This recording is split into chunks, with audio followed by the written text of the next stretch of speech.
I'm curious, what's your opinion on working with like newer gen? Have you worked with like 19 series before for Antminers? Yeah. Well, the big thing when you go from one generation to the next, it's board by board, machine revision by machine revision. Sure, the S19, S15, the S19 and the S15 are quite different. But even within the model series, there's enough difference that you need to know what you're doing. The S, to use an example of, let's take the S17 Pro versus the S17 Plus. Their hash boards are wildly different, just based on their density of chips. So it takes some time to build skill on a series, and additional time for each submodel. Mm-hmm. Just to illustrate that point even further, the S19 series wildly changed technologies, beginning with the S19J Pro aluminum. They were all multi-layer PCBs at that up to that point. And now there's single-sided PCB bonded to a piece of aluminum. Exactly what WhatsMiner has been doing for many, many years, with quite a bit of success. Mm. What makes those so much more successful?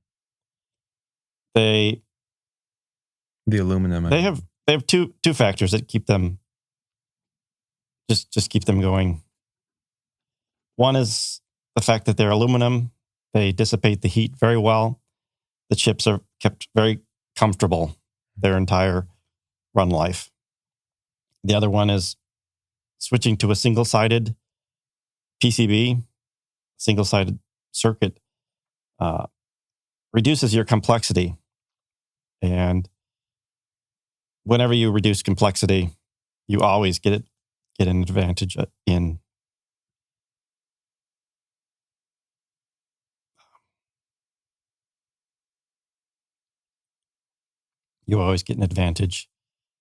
in robustness, in durability. Right. The more things that have the opportunity to fail, the more chance they will. And when you're dealing with something like an ASIC, and your ROI can change significantly depending on the price of the Bitcoin. You're dealing with energy changes, price for that. You need these things running 24/7, and you have to have a way to be able to maintain that. And that, goes beyond just the machine itself. Then you're talking about, how you're running it, what type of facility, contents in the air, things like that.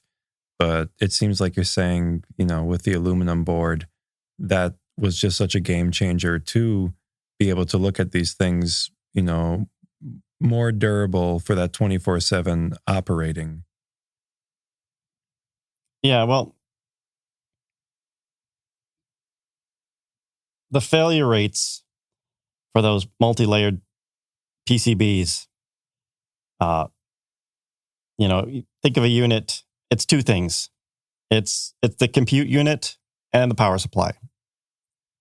So the failure ratios to everything with a multi-layer PCB was probably 10-1. 10 hash boards fail, and maybe you get one power supply that needs to be replaced. But now it's exactly the opposite. You're replacing 10 power supplies for every board you're fixing. And power supplies are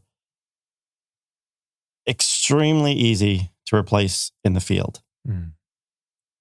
So you're saving on so many levels. It really is a game changer. You no longer have to send units out as a whole, incur all that shipping cost.